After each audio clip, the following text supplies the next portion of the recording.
Hello, my name is Muneeb. I am an international student studying Masters of Global Project Management from Torrens University, Australia.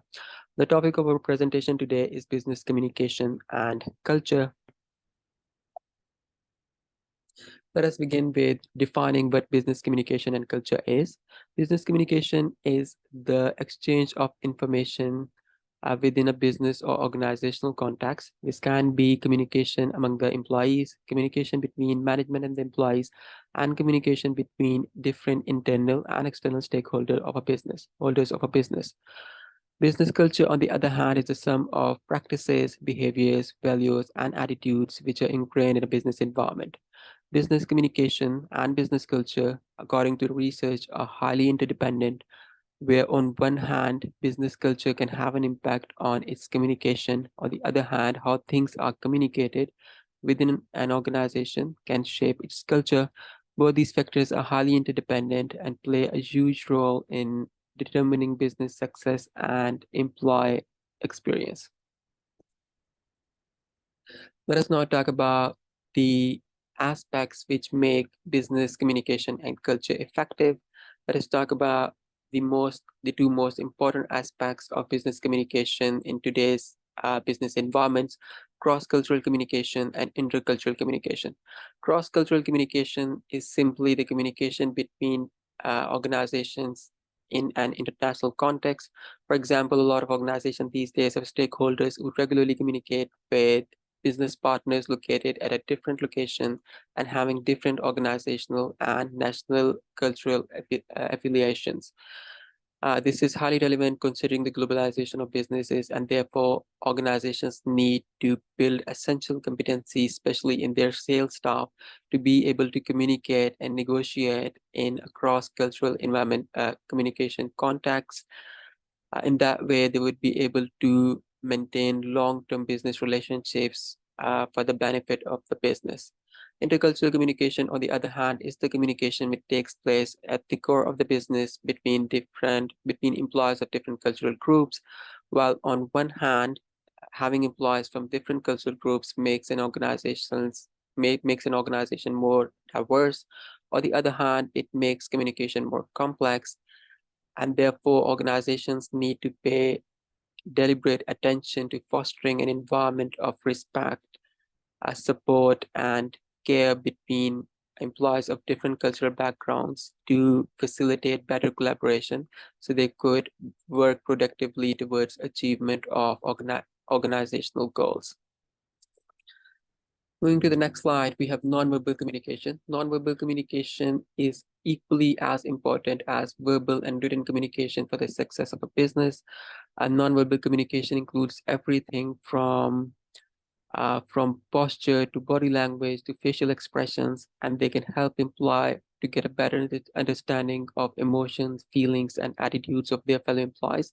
This in turn can foster a better work culture where employees are supportive and helpful towards each other, and it facilitates collaboration for better achievement of organizational goals. Similarly, emotional intelligence is another factor that all organizations need to incorporate in their environment to facilitate collaboration between the teams for better productivity and for better employee experience. Let us now talk about the outcome of effective business communication and a good culture. The most important or the most important benefit is the business growth.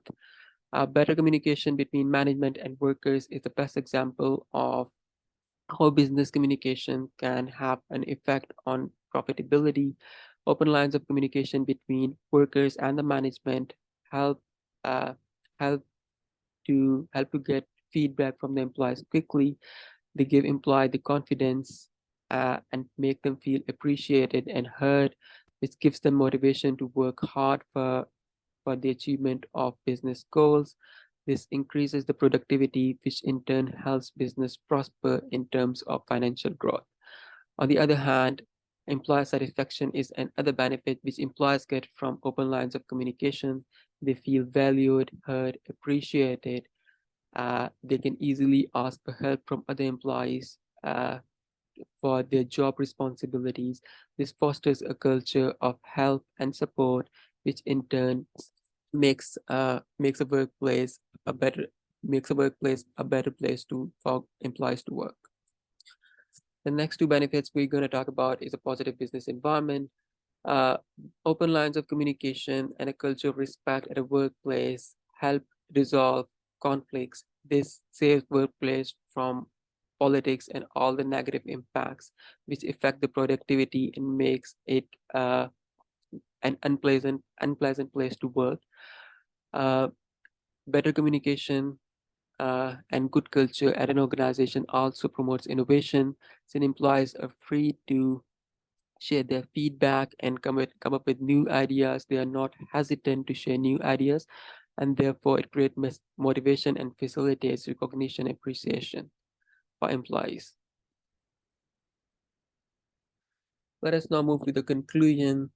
The conclusion of the presentation is that business communication and culture is equally important for employees as well as the business owners. Business owners, by fostering an environment of positive communication in an organization, uh, pave the way for a productive environment where employees are motivated to put extra effort and into the achievement of organizational goals. On the other hand, employees benefit from business communication for better communication at workplace in terms of working in a less political and stress-free culture where they feel heard, appreciated, helped, and supported. So this is beneficial and important for both employees and the business owners. It is also important for businesses to build competencies considering the globalization of businesses in order to keep up with the business progress. That's it. Thank you so very much for you for your